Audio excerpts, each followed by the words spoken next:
Ahead, heightened tensions in Iran. Germany feels the pain of the Eurozone debt crisis. And speaking of pain, we'll tell you why these people are out in the freezing cold without their shirts on.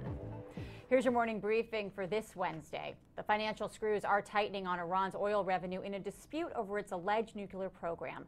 Sources have told Reuters its second biggest customer, India, will cut imports from the Persian country. But Tehran's #1 client, China, is not blinking and has rejected Washington's sanctions. This all comes as tensions rise in the region after an Iranian nuclear scientist was killed in a car bombing. Iran blames Israel. To the U.S. and a Fed warning on consumer investments, Richmond Fed President Jeffrey Lackers told CNBC money market funds are still at risk despite American banks reducing their exposure to Europe. The voting central bank member added the U.S. economy would grow up to 2.5% this year.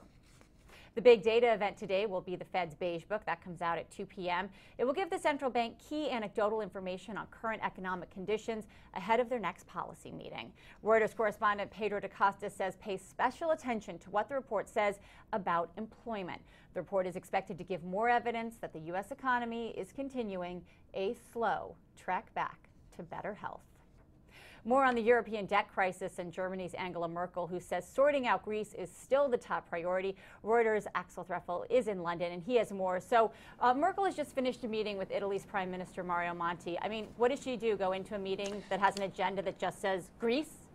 Well, yeah, it's a good question, Jen. Pretty much. I mean, Greece, very, very much her focus. She said the Eurozone's top priority for the beginning of this year was to secure a second aid package for Greece.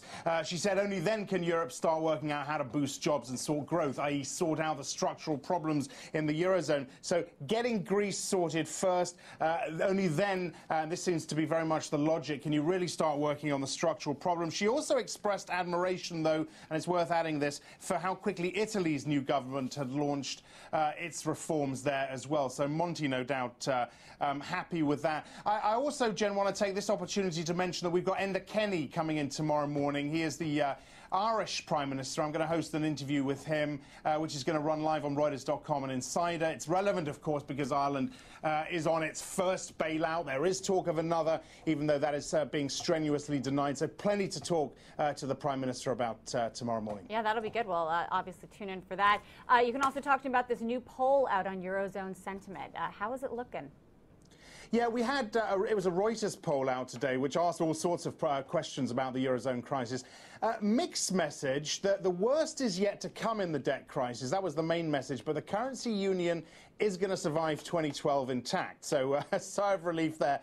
64 economists were polled. They also said that France is going to likely lose its AAA in the next 3 months. Quite a surprise. I spoke with Fitch yesterday, who said it wasn't going to happen this year. May happen next. The economists also said Belgium, Italy and Spain are going to suffer further cuts to their ratings.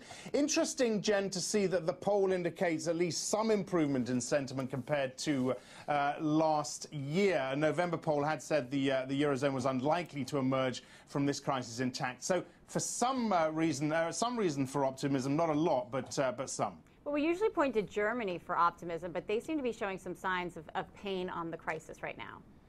Yeah, let's end with the country many consider to be running the show over here. Fair enough, given the relative strength of its economy, its export markets, its employment market, etc.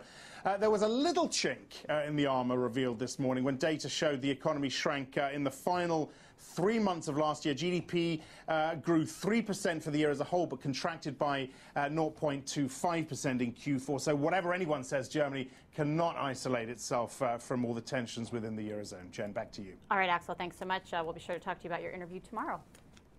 Wall Street bankers worried about your bonus? Take note. PE shops may be the way to go. Carlyle Group's founders getting a big payday thanks to record performance in 2011. The three billionaire founders at the top are looking at cash distributions of $134 million each. There's also their base pay of $3.8 million. And the biggest numbers may be yet to come as the company prepares for an IPO. Carlyle said Tuesday it will list on the NASDAQ, proposed ticker CG. Hitting the gym after your New Year's pig out? Well, how about this for exercise?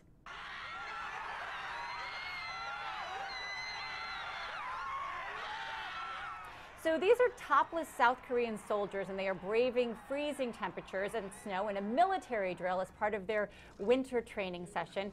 The exercise was conducted in Pyeongchang, the venue for the 2018 Winter Olympic Games. I'm not sure if those are cries of joy or agony. From the sublime to the ridiculous, why not just go to the seaside? An Australian artist is trying to recreate a London visit from his childhood when he saw crowds of businessmen going to work. But in this case, he's using a beach in Adelaide. The man behind the project, Andrew Baines, says he's trying to release the suits back to nature. It sure beats training for the South Korean Army, whatever that is. I think I'd much rather be there on the beach.